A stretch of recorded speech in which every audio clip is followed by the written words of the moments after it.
Le 28 mars, à la Villa Mirasol de Mont-de-Marsan, avait lieu la présentation de l'édition 2017 du guide Le Petit Futé Aquitaine. Il y a une présentation générale de la région Aquitaine d'abord, son histoire, sa gastronomie, son patrimoine, et après un découpage par département avec les villes où il y a vraiment des intérêts, que ce soit d'un point de vue patrimonial ou une très bonne table ou des produits des terroirs à ramener. En fait, il y a 4 catégories dans une zone, c'est l'hébergement, la restauration, les loisirs et les produits des terroirs. Les rédacteurs du Petit Futé habitent et connaissent généralement les régions dont ils parlent. Tous les jours, ils enquêtent sur le terrain afin de dénicher les meilleurs lieux à visiter ou à essayer pour leurs lecteurs. C'est au fur et à mesure de mes balades où je vois une nouvelle enseigne, je vois que quelque chose a changé et c'est comme ça que je fais mon choix. On aime travailler et encourager des personnes qui font beaucoup d'efforts pour créer un restaurant, pour le reprendre.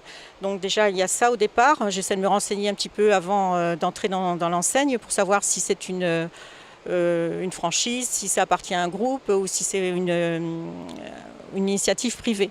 Je ne reste jamais fermée si j'ai un petit doute, après une dégustation où je vois que les choses ne sont pas vraiment tout à fait comme elles devraient être. Il est possible que avant la fin de ma mission, c'est-à-dire en décembre, je revienne dans cet établissement pour voir un petit peu comment les choses ont évolué. On n'en est pas là pour décerner des étoiles ou en enlever, mais plutôt faire une vue d'ensemble de ce qu'il y a de bien à voir ou à faire dans le département. Un restaurant va traiter d'une petite table qui est tout à fait intéressante, manger un bon plat régional, ou la meilleure table de la région, triple étoilée par exemple, s'il y en a.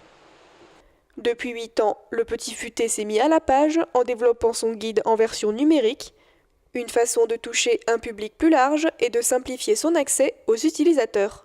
Nous offrons cette version numérique à ceux qui achètent le guide papier. Alors, sur le téléphone, vous allez télécharger l'intégralité du guide, mais vous pouvez faire une recherche sur les catégories que vous souhaitez et sur une zone géographique, parce qu'il y a un sommaire, bien entendu, où j'ai un moteur de recherche dans mon guide numérique et je peux faire par mots-clés la recherche dans mon guide numérique, mais sans problème de connexion. C'est important. Nous avons lancé en exclusivité mondiale en 2016 mypetitfuté.com. On va sélectionner dans une zone les catégories qui m'intéressent. Donc si je veux un type d'hébergement précis, je n'ai pas besoin d'adresse d'hôtel ou de camping. Si je veux un type de restauration que de cuisine régionale, pourquoi pas, parce que je veux découvrir le territoire landais sous son aspect gastronomique. Bon, je peux télécharger que ce type de contenu.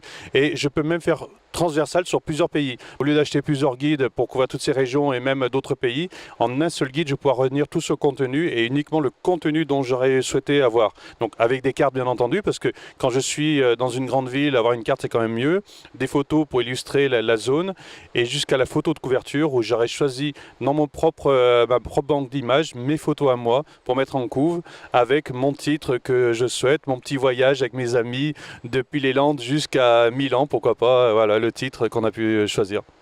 Le guide Le Petit Futé est disponible partout en France et sur les territoires francophones.